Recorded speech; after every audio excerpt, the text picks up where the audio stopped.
Bagaimana puji-pujian saudara makin hari makin menyenangkan hati Tuhan. Amin. Haleluya. Saya sendiri sangat diberkati, dan saya percaya Bapak diberkati dengan puji-pujian kita bersama pada siang hari ini. Saya mengajak kita melihat satu bagian dari firman Tuhan dalam Yeremia pasal 15. Dalam perjanjian lama kitab Nabi Yeremia pasal yang ke-15. Pergumulan Nabi Yeremia. Ada orang berkata kepada saya, enak ya kamu sekarang gak jadi bisnismen lagi, kamu jadi pendeta, kamu pasti gak ada pergumulan. Kita ini masih susah hidup di dunia ini, banyak tantangan. Enak ya kamu jadi pendeta, semuanya lancar. Itu bayangan dari banyak orang, saudaraku. Tetapi di sini kita melihat ada seorang nabi yang sangat dipakai oleh Tuhan. Dan Nabi Yeremia, Yeremia artinya diangkat oleh Yehova, diangkat oleh Tuhan. Semua saudara diangkat oleh Tuhan? Siapa yang diangkat oleh Tuhan? Angkat tangan. Berarti saudara adalah Yeremia, Yeremianya Allah. Yeremia adalah gambaran dari Tuhan Yesus Kristus. Saudara, dia seorang weeping prophet, nabi yang menangis, bukan karena cengeng, tetapi karena menangisi bangsanya, sebagaimana Tuhan Yesus menangisi Yerusalem. Dan firman Allah berkata bahwa justru di dalam kehidupan Nabi Yeremia, dia mengalami banyak sekali penganiayaan. Dia dipenjarakan, dia dipukuli, dia dipasung, hasil karyanya dibakar, mengalami halangan ini dan itu, sampai pada suatu saat dia mengalami satu keadaan seperti banyak yang dialami orang Kristen saat ini, yaitu hampir-hampir dia putus asa, tawar hati. Dia berkata dalam ayat 10, celakalah aku ya ibuku, bahwa engkau melahirkan aku, seorang yang menjadi buah perbantahan dan buah percederaan bagi seluruh negeri, man of strife and man of contention. Or kemana saja dia pergi terjadi pergolakan, terjadi perselisihan. Aku bukan orang yang menghutangkan ataupun orang yang menghutang kepada siapapun. Kalau ada hamba Tuhan suka utang, bukan hamba Tuhan, hamba hantu. Amin. Tetapi mereka semuanya mengutuki aku. Sungguh ya Tuhan, aku telah melayani engkau dengan sebaik-baiknya dan telah membela musuh di hadapanmu. Maksudnya berdoa bagi musuhnya. Pada masa kecelakaannya dan kesesakannya, dapatkah orang mematahkan besi dari utara, dari tembaga dan tembaga. Maksudnya ini yaitu kerajaan Babylon yang akan dipakai Tuhan untuk menghukum bangsa Israel. Harta kekayaanmu dan barang-barang perbendaaraanmu akan kuberikan dirampas sebagai ganjaran atas segala dosamu di segenap daerahmu. Aku akan membuat engkau menjadi budak musuhmu di negeri yang tidak kau kenal, sebab dalam murkaku telah mencetus api yang akan menyala atasmu. Inilah pemberitaan Nabi Yeremia kepada bangsanya, bahwa Tuhan akan menghukum bangsa Israel sebab mereka meninggalkan Tuhan. Dan kemana dia pergi tentu saja berita semacam ini tidak populer. Kalau sudah berkhotbah tentang berkat, khotbah tentang kuasa, semua orang suka dengan Anda. Tapi pada waktu menyuruh bangsa ini bertobat, dia mengalami banyak musuh. Engkau mengetahuinya, kata Yeremia, ya Tuhan, ingatlah aku dan perhatikanlah aku, lakukanlah pembalasan untukku, remember me and visit me. Seorang hamba Tuhan di dalam tekanan terus menerus, mengalami oposisi, mengalami tantangan, satu hari bisa mengalami seperti ini, dia merasa Tuhan tidak mengingat dia lagi. Dia minta dilawat oleh Tuhan. Lucu kan saudaraku ya, seorang hamba Tuhan bisa mengalami keadaan seperti itu.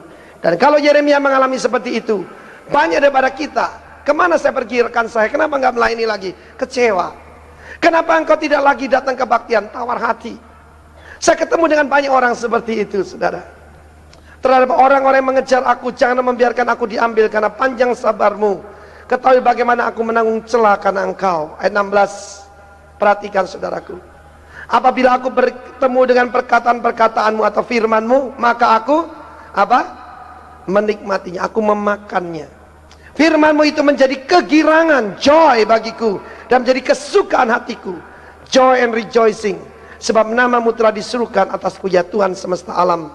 Ayat 17 dia berkata, dia menjaga pergaulannya. Tidak pernah aku duduk beria-ria dalam pertemuan orang-orang yang bersenda gurau. Banyak orang salah mengerti ayat ini, dikira orang Kristen itu tidak boleh bersenang-senang. Tapi dalam bahasa aslinya adalah jemaat pengolok-olok, di Assembly of the Mockers. Kita tahu di dunia ini mereka semua suka mengolok-olok Tuhan. Mereka suka mencemoohkan hamba-hamba Tuhan.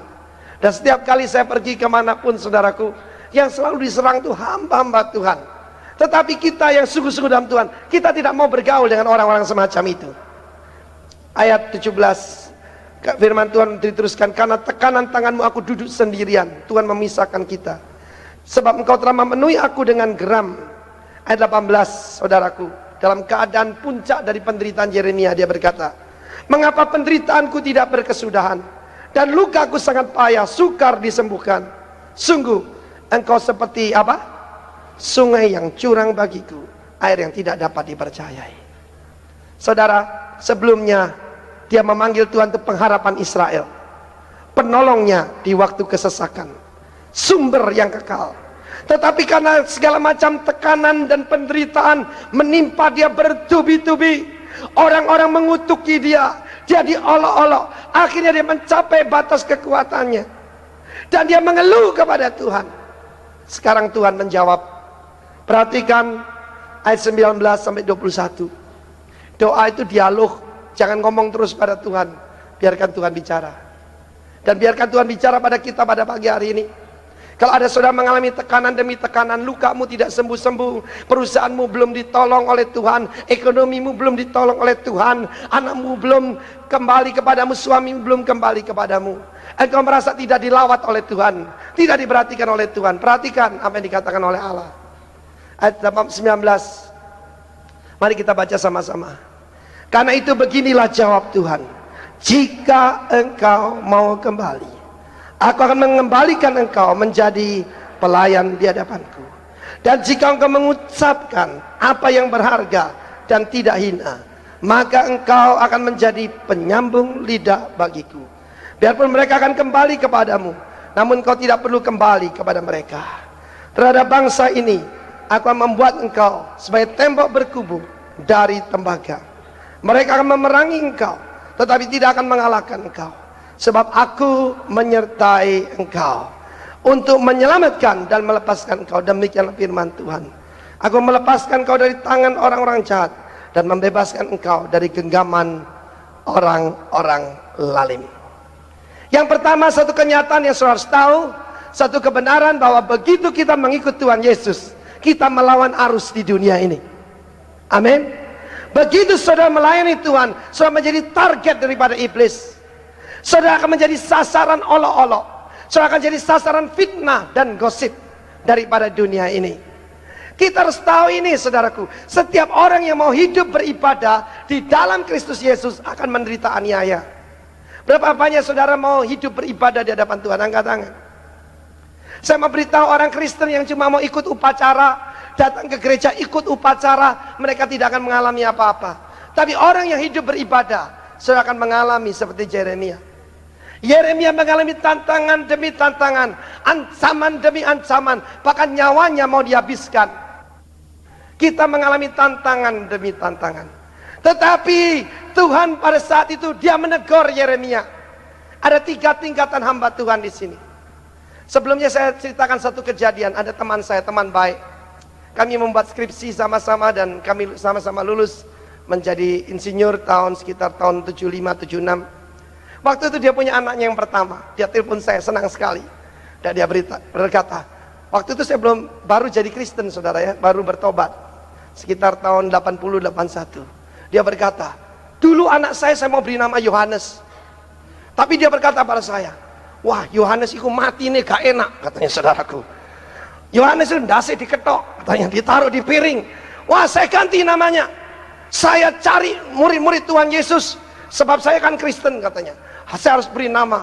Akhirnya saya menemukan, saya beri nama anak saya Andreas. Amanlah saya katanya. Bukan Andreas, saudara, James. Dia beri nama James. James itu Yakobus. Lalu saya beritahu pada dia, kamu tahu enggak, Yakobus itu matinya dipenggal kepalanya. Wah dia kaget, sebab sudah kadung masuk catatan sipil saudaraku. Tetapi di situ saya mendapatkan satu kebenaran. Saudara cari nama murid Tuhan Yesus siapapun, mereka matinya dianiaya, mereka mati sebagai martir. Menjadi murid Tuhan Yesus berarti akan menghadapi tantangan di dunia ini. Teman saya itu mencari nama Yakobus, James, nggak taunya dipotong kepala ya saudaraku. Tetapi jangan heran saudara, kalau kita mengikut dia, dia berkata, seorang murid tidak lebih dari gurunya. Amin. Seorang hamba tidak lebih dari tuannya. Kalau mereka menolak aku, mereka membenci aku tanpa alasan, mereka juga membenci engkau, sebab engkau tidak berasal daripada dunia. Haleluya. Saudara, kalau saudara menghadapi tantangan, itu wajar. Kalau saudara tidak menghadapi tantangan, itu tidak wajar. Ada seorang hamba Tuhan berkata, kalau dunia tidak membenci saya lagi, saya khawatir apa saya masih berkenan kepada Tuhan. Saudara tahu, makin kita terbang tinggi, tantangan angin itu makin keras. Saya mengalami dalam hidup saya. Jadi kalau ada tantangan jangan heran. Kalau ada tantangan itu biasa, itu normal. Yang pertama saudaraku, ada 3 tingkatan hamba Tuhan. Yang pertama adalah juru syafaat. Katakan bersama saya, juru syafaat. Syaratnya, firman Allah berkata dalam Yeremia 15 ayat 19 yang kita baca, apabila engkau kembali kepadaku. Ini syaratnya orang dipakai oleh Tuhan. Saya mau beritahu, tidak ada supporter di dalam gereja. Oh, saya ini pendukung, saya ini pendukungnya Pak Niko, pendukungnya Pak Denny Tumiwa. Kita tahu bahwa tidak ada pendukung di sini, pendukungnya semua di sorga. Musa, Daud, Rasul Paulus, Petrus, Hudson Taylor, hamba-hamba Tuhan yang telah mendahului kita, Chang Tohang. Mereka itulah saudaraku yang jadi supporter saudara dan saya. Tapi kita semua harus berlari. Kita semua saudaraku di dalam pertandingan iman, semua daripada kita. Syaratnya itu kembali. Kembali di dalam bahasa aslinya, Zuh. Ada satu perkataan yang paling penting dalam Alkitab Perjanjian Lama. Ada 1006 kali di dalam Perjanjian Lama perkataan Zuh. Artinya bertobat, kembali, berbalik kepada Tuhan. Kembalinya berapa derajat? 180 derajat. Banyak orang berbalik cuma 90 derajat. Lalu mereka kembali lagi ke dunia. Berbaliknya 180 derajat. Ada orang bersaksi saking semangatnya, saudara tahu hidup saya dirubahkan 360 derajat. Jadi muter balik ini lagi saudara. Jangan saudara ya, berbalik. Dalam Perjanjian Lama di kitab Nabi Yeremia saja, kembali kepada Tuhan itu 111 kali. Jadi kalau saudara mau dipakai oleh Tuhan, syarat pertama, saudara harus berbalik sungguh-sungguh 180 derajat. Kembali berbalik kepada Tuhan. Ada orang berkata, oh dia mulai bertobat. Tidak ada mulai bertobat itu saudaraku. Orang mulai bertobat itu berarti cuma kembali 10 derajat saudaraku. Bertobat ya bertobat, amin saudaraku. Sobekkan hatimu, jangan bajumu, amin saudaraku. Ini yang pertama. Siapakah seorang juru syafaat itu? Seorang yang berdoa bagi orang lain. Ada orang berkata, oh panggilan saya juru syafaat. Semua daripada kita adalah juru syafaat. Pelayanan saya yang utama sampai dengan hari ini adalah jadi juru syafaat. Amin saudaraku. Kita melihat apa modelnya seorang juru syafaat, yaitu dia bersahabat dengan Tuhan. Ingat perumpamaan Tuhan Yesus Lukas pasal 11. Apabila engkau pada malam hari ada seorang sahabatmu datang dan engkau tidak punya apa-apa, engkau akan datang ke rumah sahabatmu yang lain dan engkau akan mengetuk pintunya. Meskipun sudah malam, tidak mungkin dia berkata, aku sudah tidur, anak-anakku semua di tempat tidur dan aku tidak mau menolong engkau. Tetapi karena engkau sahabatnya dan karena sikapmu yang tidak tahu malu itu, dia akan membukakan pintu dan memberikan apa yang kau inginkan. Pada waktu engkau berkata, sahabat berikan 3 roti, aku pinjam 3 roti untuk sahabatku. Itulah pelayanan seorang juru syafaat. Kita lihat di dalam Yeremia pasal 15 ayat 1, dikatakan tentang Musa dan Samuel. Musa adalah seorang juru syafaat di hadapan Tuhan. Kenapa saya sampaikan firman Tuhan pada siang hari ini? Sebab saya lihat banyak daripada kita yang mengalami ketawaran hati. Selain itu banyak daripada saudara juga bertanya, apa yang saya bisa lakukan buat Tuhan? Ini yang pertama, juru syafaat. Di dalam hidup saya saudaraku, saya selalu menyediakan diri jadi juru syafaat. Ada seorang ibu janda, temannya, anaknya adalah teman saya waktu saya SMA. Dan sementara saya jadi pendeta, anaknya jadi gangster di Jakarta ini. Dan kalau saya bertemu dengan ibu ini di Surabaya, saya selalu mengambil waktu untuk berdoa bagi dia. Dan doa kami dijawab. Bulan yang lalu, saya bertemu dengan teman saya yang dulu jadi gangster di sini, bertobat di sebuah kota di Jawa Tengah. Saya bersama-sama dengan dia, satu mobil. Dia bertobat sungguh-sungguh. Allah mendengar doa. Amin. Allah mendengar doa. Saya berdoa bagi ibu janda ini. Pada waktu cucunya tidak mau sekolah, pada waktu cucunya tidak bisa mengikuti sekolah, saya berdoa. Saya punya koneksi lebih tinggi dari presiden. Saya punya koneksi lebih tinggi dari presiden Amerika Serikat. Saya punya koneksi dengan sahabat saya yang ada di sorga. Dan dia punya segala sesuatu. Dia bisa menolong sahabat-sahabat saya yang lain. Saya berdoa, Tuhan, segala kepandaian datang dari Engkau.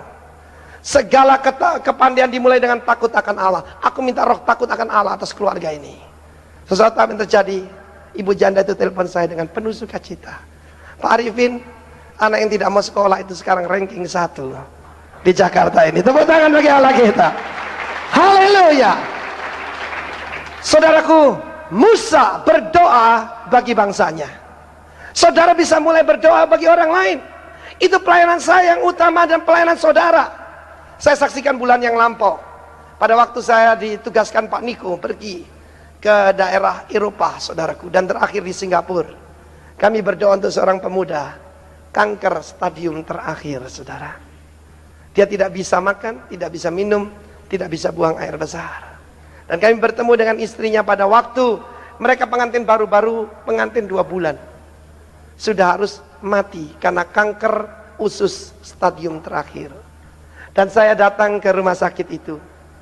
Saya memang tidak punya kekuatan, tapi saya kenal dokter di atas segala dokter. Dan gratis, tidak usah bayar. Waktu itu jam 11 malam di Mount Elizabeth, saudaraku.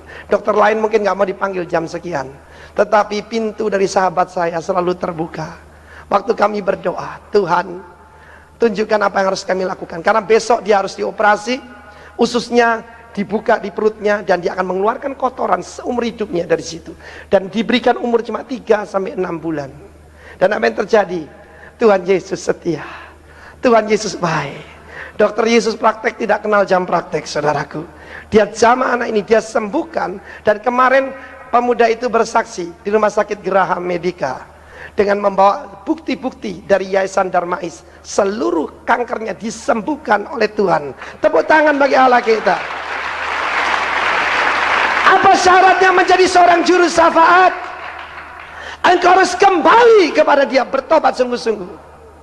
Saya ingat ada seorang teman saya datang ke rumah saya kurang lebih 7-8 tahun yang lalu. Dia dulu tetangga saya, saudaraku. Dulu anak orang kaya, habis-habisan, saudara, habis-habisan. Dan dia datang kepada saya. Dia berkata begini, Vin, kon duwe cukong sing sugih apa gak? Punya teman yang kaya atau tidak? Saya bilang punya. Saya punya cukong yang hebat luar biasa. Oh ya, saya perlu bantuan modal buat usaha saya. Saya tanya, lu mau buka usaha apa? Dia bangsawan Jawa, ibunya bangsawan Sunda, saudaraku. Dan mereka belum kenal Tuhan Yesus. Saya mau beritahu pada dia, kamu mau buka usaha apa? Saudara, saya kaget sekali. Teman saya ini orang terhormat. Dia buka tempat pelacuran di Tretes, saudara. Saya perlu modal buat ini loh, jualan ayam kampung, katanya, saudaraku. Wah, gawat ini, saudara. Tapi saya cepat berpikir, pokoknya dia mau kenal cukong toh. Oke, besok datang ke sini, saya bilang, jam 10 pagi. Dia datang. Dan waktu dia masuk kantor saya, loh, kok sepi semua? Saya bilang, di cukong saya ada di sini. Jangan main-main, katanya. Betul. Saya akan kenalkan kamu dengan dia. Saudara tahu apa yang terjadi? Orang itu bertobat. Dia tinggalkan wanita yang dulu tidak baik yang berkumpul dengan dia, kumpul kebo, saudara. Sekarang dia bertobat, dia ada jadi jemaat di sini, saudara ya. Ibunya, saya bertemu ibunya yang belum kenal Tuhan Yesus juga bertobat. Tuhan mengembalikan. Kita serahkan diri, saudara, jadi juru syafaat. Amin. Tepuk tangan bagi Allah kita. Haleluya. Saya mendapat kehormatan menerjemahkan Bapak Pendeta David Yonggicho di Surabaya. Dan dia mengucapkan sesuatu yang sangat, yaitu berkesan kepada saya. Dia katakan begini, doa bukan sebagian kegiatan gereja kami. Doa adalah kegiatan utama gereja kami. Kalau Betani mau dipakai oleh Tuhan, doa itu bukan atribut orang Kristen, bukan sekedar kegiatan, tetapi doa adalah kekuatan daripada orang percaya. Sebab pada waktu saudara tutup mata ataupun saudara serukan nama Tuhan, tidak tutup mata juga nggak apa-apa, karena Tuhan ada di mana-mana. Amin, saudaraku. Saya mau beritahu kepada Anda, pada saat itu Yeremia dalam keadaan bersungut-sungut. Dia mengutuk hari kelahirannya. Dia bilang, celakalah ibu, kenapa engkau melahirkan aku? Tuhan, engkau itu curang, engkau itu tidak benar, engkau air yang curang bagiku. Tuhan berkata, jangan ngomong demikian. Kalau engkau mengucapkan yang mulia, engkau mengeluarkan puji-pujian, engkau mengucapkan yang benar, engkau tidak mengucapkan gosip, aku akan pakai engkau menjadi penyambung lidah bagiku. I will use you as my mouthpiece. Saya waktu diperkenalkan dengan Bapak Pendeta David Yonggi-cho, pada saat itu diperkenalkan oleh Bapak Prawiro Maruto, dia berkata, Pastor Yonggi-cho, this is your interpreter. Inilah penterjemahmu.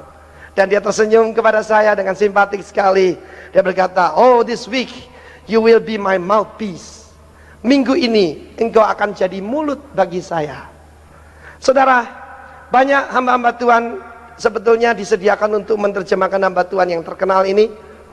Dan suatu kehormatan buat kita sebagai seorang hamba Tuhan penterjemah, untuk menerjemahkan seorang hamba Tuhan yang dipakai Tuhan luar biasa. Lalu akhirnya saya mendengar, kenapa kok saya yang dipilih? Padahal saya tidak pernah sekolah luar negeri, bahasa Inggris ya begitu-begitulah. Tetapi alasannya cuma satu. Kenapa? Penterjemah yang lain meskipun bagus, hebat-hebat, mereka suka berkhotbah sendiri. Jadi kalau Yonggi-cho ngomong apa, dia bumbui, dia tambahi. Tapi saya hanya mengucapkan persis, termasuk intonasinya, termasuk gerakannya, apa yang dikatakan oleh pengkhotbah itu. Jadi meskipun yang lainnya saya kurang memenuhi syarat, saya dipilih.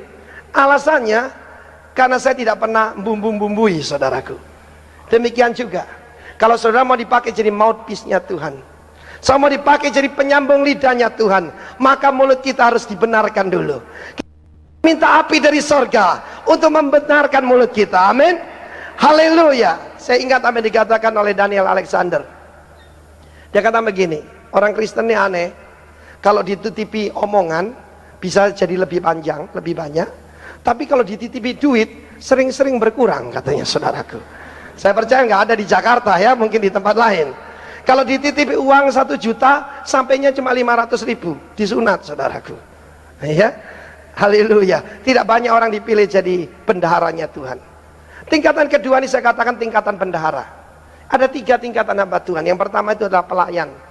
To stand before the Lord, itu tadi juru syafaat. Yang kedua adalah bendahara, penyambung lidahnya Tuhan. Yang ketiga itu gembala, tingkatan paling tinggi. Saudara yang kasihan Tuhan, perhatikan apa yang kita katakan dalam hidup kita. Apakah kita mengeluarkan yang berharga dan tidak hina? Tuhan berkata, berdoalah lewat Rasul Paulus, supaya apa yang kau ucapkan selalu menjadi kasih karunia bagi orang lain. Saya perhatikan supaya yang keluar dari mulut saya selalu positif. Sebagaimana salib adalah positif, yang saya ucapkan selalu positif kepada orang lain. Kamu juga bisa, kamu tidak kalah dengan yang lain, kamu juga bisa dipakai oleh Tuhan. Oh saudaraku, saya mencoba untuk selalu mengucapkan yang mulia dan yang tidak hina, saudaraku, supaya saya diizinkan menjadi penyambung lidahnya Tuhan. Enak kok jadi penyambung lidahnya Tuhan, saudaraku. Yang penting modalnya jangan ditambah-tambahi. Amin, saudaraku. Dan jangan mengada-ngada. Sebab seringkali, saudaraku, bukan nubuat yang keluar. Yang keluar itu buat-buat, saudaraku. Ya. Tingkatan terakhir daripada seorang hamba Tuhan, saya akan mengajak saudara berdoa. Saudara, saya tahu awalnya panas ya. Tingkatan ketiga adalah di sini, firman Allah berkata, aku akan menjadikan engkau tembok berapi. Sebelum itu dikatakan ada tandanya orang beralih dari satu tahapan kepada tahapan yang lain. Mereka akan kembali kepadamu, dan engkau tidak akan kembali kepada mereka. Dalam waktu 1 tahun ini, orang-orang yang memusuhi saya, orang-orang yang salah mengerti dengan saya, mereka pada kembali semua dan mengatakan, aku mengasihi engkau, maafkan saya. Saya mengalami itu, saudara. Apabila kita kembali kepada Tuhan, kita setia jadi juru sahabatnya Allah. Apabila kita mengucapkan yang mulia dan tidak hina, tidak ada kata-kata sungut-sungut, tapi yang keluar hal-hal yang positif, Tuhan pakai kita menjadi penyambung lidah. Tingkatan yang terakhir, yang paling tinggi sebagai seorang hamba Tuhan, menjadi tembok berapi. Tembok berapi. Sebelum saya lanjutkan bagian yang terakhir ini, saya tunjukkan satu rahasia dalam Ayub pasal 42 ayat 10. Menjadi juru syafaat, saudaraku, adalah kunci daripada pemulihan. Ayub 42 ayat 10. Pada waktu itu Tuhan marah keras kepada teman-teman daripada Ayub, Elifaz, Bildad dan Sofar, dan mereka disuruh untuk datang pada Ayub untuk minta didoakan. Saudaraku, mereka telah menyalah-nyalakan Ayub, menuduh-nuduh Ayub. Tetapi saudaraku, Tuhan menyuruh Ayub berdoa bagi mereka. Ayat 10 sudah baca. Lalu Tuhan memulihkan keadaan Ayub. Kapan? Setelah ia meminta doa untuk sahabat-sahabatnya. Dan Tuhan memberikan kepada Ayub berapa? 2 kali lipat dari segala kepunyaan yang dahulu. Semuanya kembalikan 2 kali lipat. Anaknya dulu 10 mati, diberikan 10 yang baru. 10 di sorga, 10 di bumi. Amin. Semua kambing, domba, unta, kekayaannya dikembalikan 2 kali lipat. Cuma satu yang tetap satu. Siapa? Istrinya, saudaraku. Saya percaya yang ditingkatkan oleh Tuhan 2 kali lipat kualitasnya. Amin. Kalau dulunya suka dunia dalam derita, saudaraku, Tuhan jamah istrinya, karena tidak pernah tertulis istrinya ngomel lagi, saudaraku. Amin. Saudara, ini satu rahasia. Apabila kita selalu setia menjadi juru syafaat, saudaraku, maka saudara, kita akan dipulihkan keadaan kita 2 kali lipat. Yang kedua saya katakan tadi, apabila kita bersedia disucikan, dibersihkan, maka kita akan menjadi juru syafaat di hadapan Tuhan. Ada satu ayat lagi yang indah sekali tentang juru syafaat. 1 Samuel 12, maksud saya 1 Samuel 12 ayat 23 sampai 25. 1 Samuel 12. Nabi Samuel adalah seorang juru syafaat di hadapan Tuhan. Apabila Samuel berdoa, Tuhan mendengarkan. Sebagaimana Ayub berdoa untuk sahabat-sahabatnya. 1 Samuel pasal 12 ayat 23 sampai dengan 25. Mengenai aku, jauhlah daripadaku untuk berdosa kepada Tuhan. Dengan apa? Bagaimana kita berdosa? Berhenti mendoakan kamu. Aku akan mengajarkan kepadamu jalan yang baik dan lurus. Hanya takutlah akan Tuhan, dan setialah beribadah kepadanya dengan segenap hatimu. Sebab ketahuilah betapa besarnya hal-hal yang dilakukannya di antara kamu. Tetapi jika kamu terus berbuat jahat, maka kamu akan dilenyapkan, baik kamu maupun rajamu itu. Tingkatan pertama adalah seorang imam. Saya katakan tadi servant. Tingkatan kedua adalah seorang nabi, penyambung lidah Tuhan. Dan tingkatan yang ketiga nih, saudaraku, sebagai tembok berapi. Saya memberikan contoh kepada saudara, contoh seorang hamba Tuhan jadi tembok berapi. Tahukah saudara, bangsa Israel tidak pernah disuruh tinggal di kota-kota yang berbenteng. Sebab bentengnya adalah Tuhan. Mereka tinggal di kemah-kemah. Pelindungnya adalah Tuhan. Dan yang dipakai Tuhan sebagai tembok berapi adalah seorang nabi, seorang hamba Tuhan. Kita lihat Elisa. Pada waktu Elisa, saudaraku, dikepung oleh tentara Raja Aram. Waktu itu pelayannya ketakutan. Berkata, Tuanku, Tuanku, celaka kita. Begitu banyak kereta berkuda, begitu banyak tentara. Matilah kita, binasalah kita. Elisa bangun dengan santai. Dia berkata, Tuhan, celikkan mata hambaku, supaya dia melihat apa yang terjadi. Dan Tuhan mencelikkan mata daripada hambanya itu. Dan sekarang dia melihat apa yang tadinya dia tidak kelihatan. Tentara yang jumlahnya lebih besar. Itu tentara malaikat, para tentara sorga, mengelilingi rumah daripada Elisa. Dan kalau tentara Raja Aram coba mendekat, mereka akan dibinasakan semuanya. So, setelah melihat itu, dia menaikkan doa yang kedua. Tuhan, tentara-tentara Aram ini butakan mata mereka. Cuma begitu saja. Mereka buta semua, saudara. Dituntun ke kota raja. Dan sampai di kota raja dia berdoa lagi, Tuhan sekarang buka mata mereka. Betapa terkejutnya pada waktu mereka melihat. Mereka sekarang ada di tengah-tengah kepungan musuh. Dan selama beberapa tahun Sesudah itu Elisa berkata, jangan bunuh mereka, beri mereka makan. Ini prinsip yang baik. Kalau musuhmu lapar, berilah dia racun. Apa begitu? Enggak. Kalau musuhmu lapar, berilah dia makan. Kalau haus, berilah dia baygon. Apa begitu? Berilah dia minum. Dengan demikian kamu menumbuhkan apa? Bara api ke atas kepalanya. Mendengar kesaksian dari Bapak Pendeta Yonggi Cho, sangat saya melihat bagaimana Tuhan memakai dia.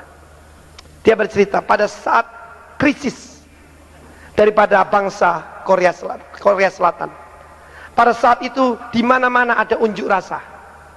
Kita ada unjuk rasa kecil-kecilan, saudaraku. Kita bersyukur Tuhan memakai ABRI kita, amin. Tetapi saudaraku, pada saat itu meskipun Korea Selatan kaya, punya tentara yang hebat, tetapi mereka tidak lagi bisa mengendalikan negara itu.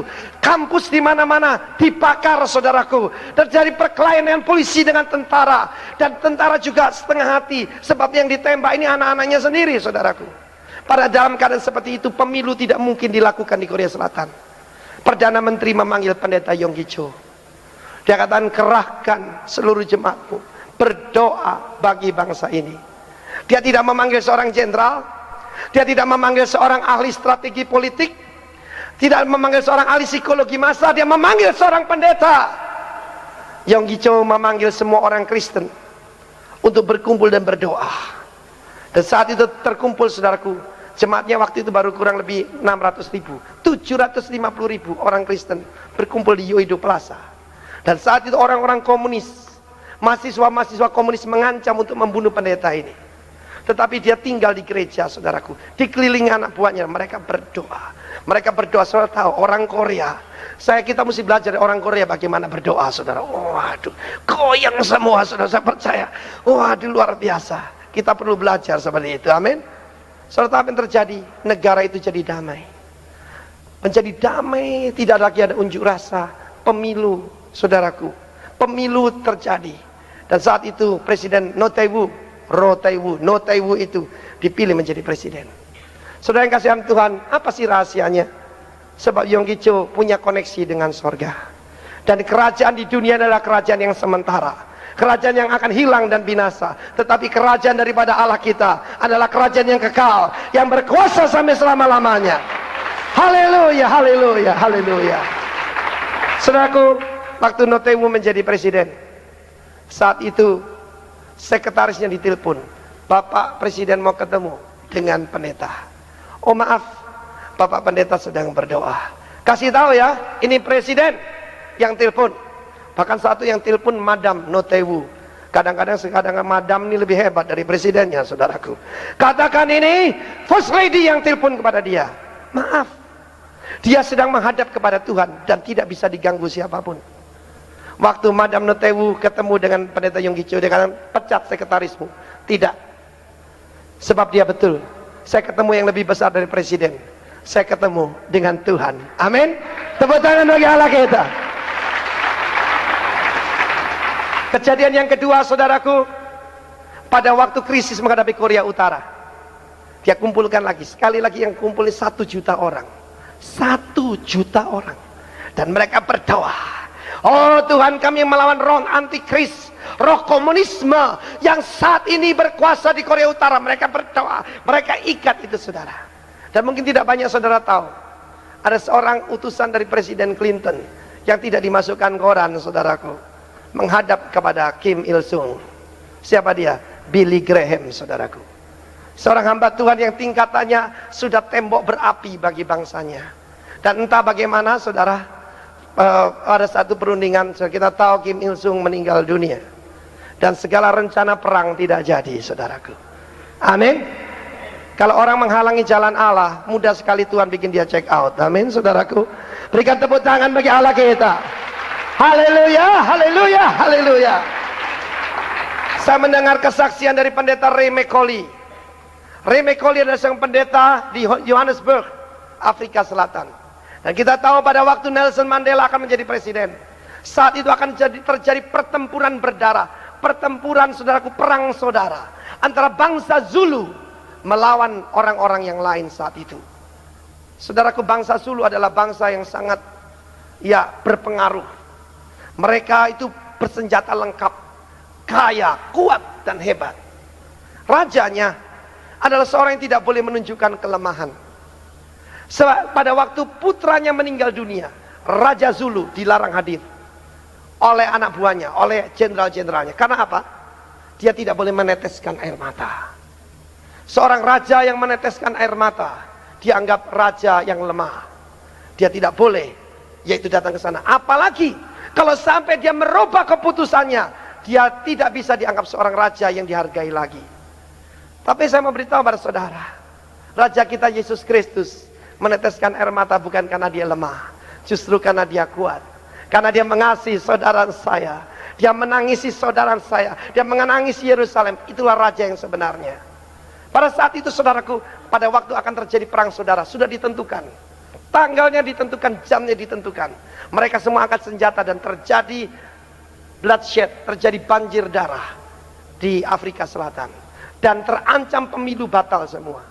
Pada waktu itu pemerintah Afrika Selatan, yaitu mencoba menghubungi seorang negosiator nomor 1 di dunia, Henry Kissinger. Henry Kissinger dipanggil dengan bayaran yang sangat tinggi untuk bertemu dengan Raja Zulu. Tapi rupanya Henry Kissinger ambil kalkulatornya, dihitung-hitung sama dia. Wah, ini orang nekat ini, tidak mungkin dia bisa berhasil. Akhirnya nggak jadi, saudaraku.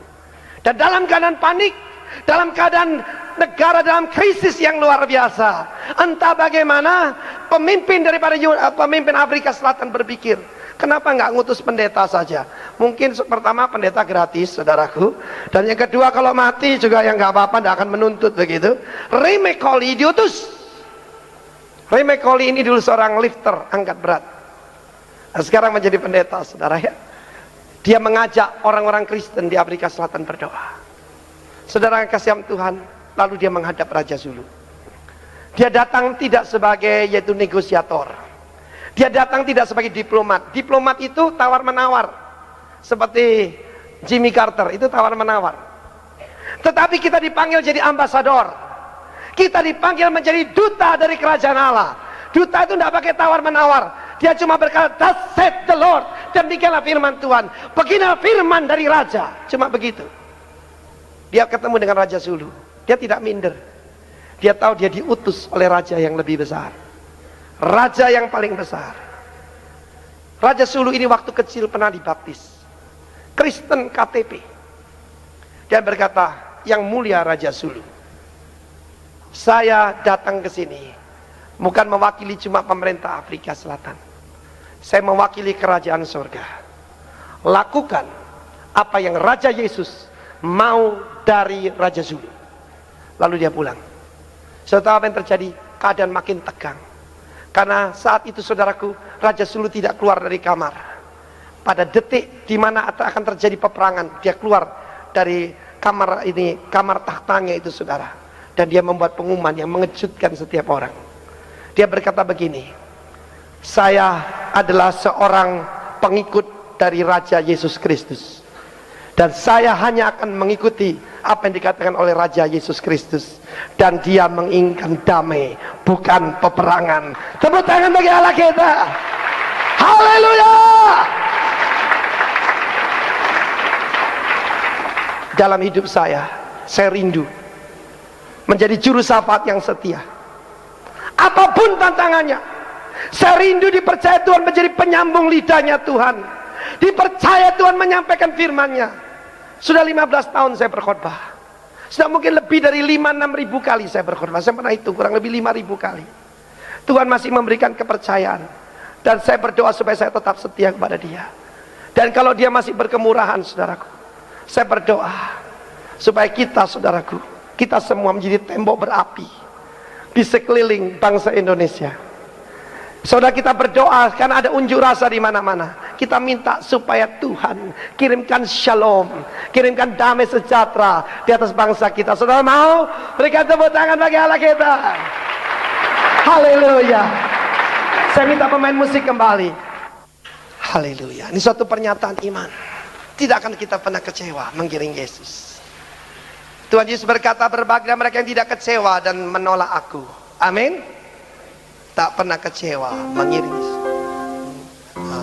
Tak pernah kecewa mengiring Yesus. mengiring Yesus.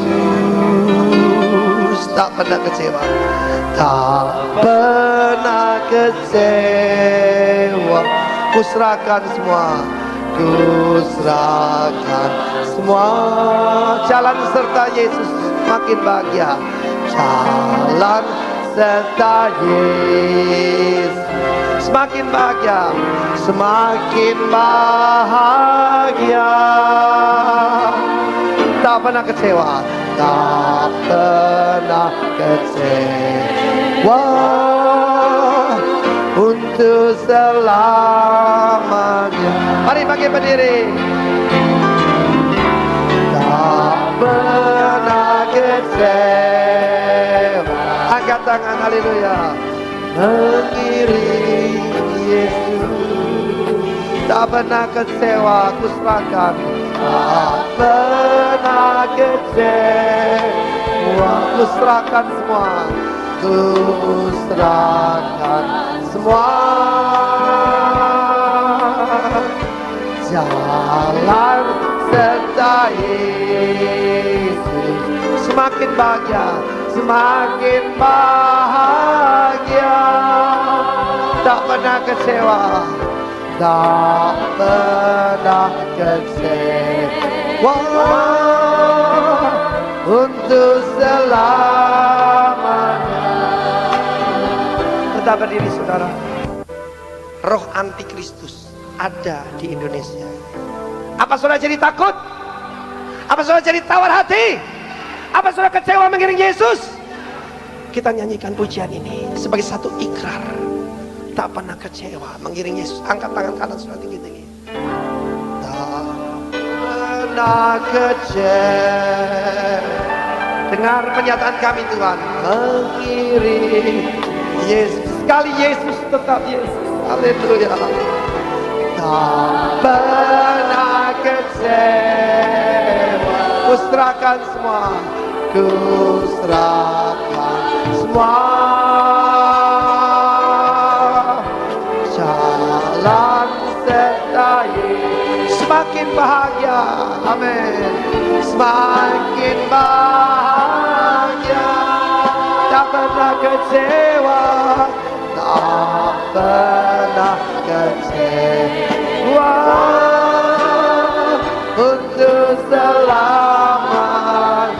Sekali lagi nyanyikan dengan sesungguh hati kita. Tak pernah kecewa. Shidara Basyana mengiring Yesus. Tak pernah kecewa. Haleluya. Tak pernah kecewa. Ku serahkan semua. Jalan serta Yesus. Jalan serta Yesus semakin bahagia. Tak pernah kecewa. Tak pernah kecewa. Untuk selamanya. Sikarabarabadere sikaraborere. Siaraba sikirarabo. Sikirara sayara. Siarabare. Siarabalabalabalabalabalabalabalabalabalabalabala. Mari kita angkat tangan. Kita berdiri di hadapannya. Kita melayani Dia. Sikirara siarabare. Siarabo. Siarabase. Siarabalabalabala.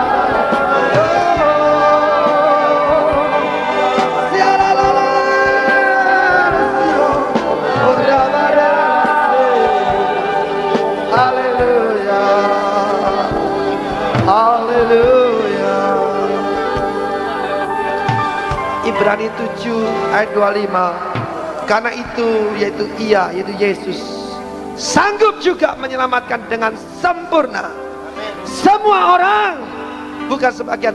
Semua orang yang oleh dia datang kepada Allah. Sebab ia hidup senantiasa untuk menjadi pengantara bagi mereka. Mari kita lakukan pada siang hari ini Ayub 42 ayat 10. Kita berdoa bagi rekan-rekan kita yang mengolok-ngolok kita, mungkin menyala-nyalakan kita. Seperti Ayub, pada waktu dia angkat kedua tangannya, pada waktu dia masih penuh dengan borok, kepalanya gundul, dia duduk di atas timbunan puing-puing, dia tidak punya apa-apa. Tetapi dia tidak mau duduk di dalam penderitaannya, dia bangkit. Dia angkat kedua tangannya masih penuh dengan nanah, dan dia berdoa untuk Elifaz, untuk Bildad, untuk Sofar, untuk teman-temannya. Pada waktu dia berdoa untuk mereka, maka pemulihan terjadi. Pemulihan terjadi. Pemulihan terjadi.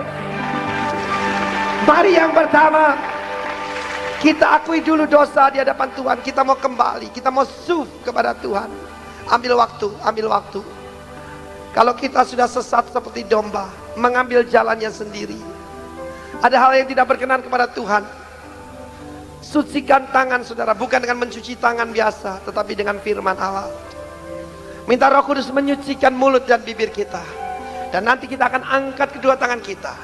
Kita akan berdoa sekali ini bukan untuk diri kita sendiri, tapi kita mau meningkat, haleluya, menjadi juru syafaat. Kita datang pada sahabat yang ada di sorga, yang pintunya tidak pernah tertutup, yang tidak pernah tidur, yang tidak pernah terlelap, yang tidak pernah lelah. Dan kita berdoa bagi sahabat-sahabat kita. Dan firman Tuhan akan terjadi. Setelah Ayub menaikkan doa bagi sahabat-sahabatnya, Allah memulihkan keadaannya 2 kali lipat dari segala yang dahulu dimilikinya. Yang pernah dirampas oleh iblis dikembalikan pada waktu Ayub menjadi pengantara bagi teman-temannya. Saudara siap? Angkat kedua tangan saudara. Lord, I stand before you.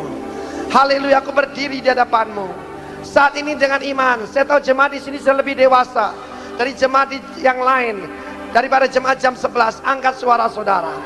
Bukan lagi berdoa bagi diri sendiri. Haleluya, kita berdoa terhadap buat sahabat kita.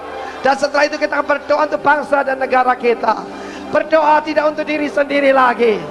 Berdoa untuk teman-temanmu, sahabat-sahabatmu, orang tuamu yang salah mengerti engkau, adik iparmu, kakak sepupumu. Berdoa buat mereka.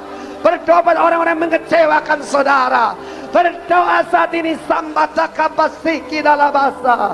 Oh, Roh Kudus adalah roh juru syafaat. Kita tak tahu bagaimana berdoa, Roh Kudus menolong kita. Berdoa dengan bahasa Indonesia, berdoa dengan bahasa roh. Bebas, terserah saudara. Jangan tundukkan kepala ke bawah. Lihat ke atas semua. Lihat ke atas. Ada pintu terbuka bagi kita, yang gudangnya tidak pernah kosong. Haleluya, sahabat kita. Sahabat kita. Oh, Abraham adalah sahabat Allah, dan kita adalah orang beriman. Kita adalah sahabat-sahabatnya Allah. Oriabadabase, Oriabaso, Yarabaso. Haleluya. Saja pada saat ini di hadapan pintunya yang terbuka buat kita, kita naikkan pujian buat sahabat kita. Tuhan Yesus setia. Kita naikkan pujian ini, dan setelah itu kita akan berdoa bagi bangsa dan negara kita. Dan Gatot akan pimpin kita di dalam doa. Tuhan Yesus setia, Dia sahabat kita. Haleluya, haleluya. Dalam segala susahku selalu menghibur. Yang mengerti bahasa tetesan air mata, yang mengerti bahasa tetesan air mata. Waktu badai mengamuk dan gelombang menerpa, Tuhan Yesus setia. Lambaikan tangan kita bagi sahabat kita yang setia. Tuhan Yesus setia.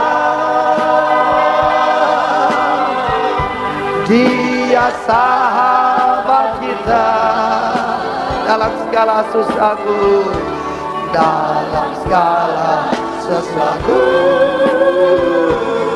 Haleluya. Selalu menghiburku. Dia mengerti bahasa. Haleluya. Yang mengerti bahasa. Tetesan air mata. Haleluya.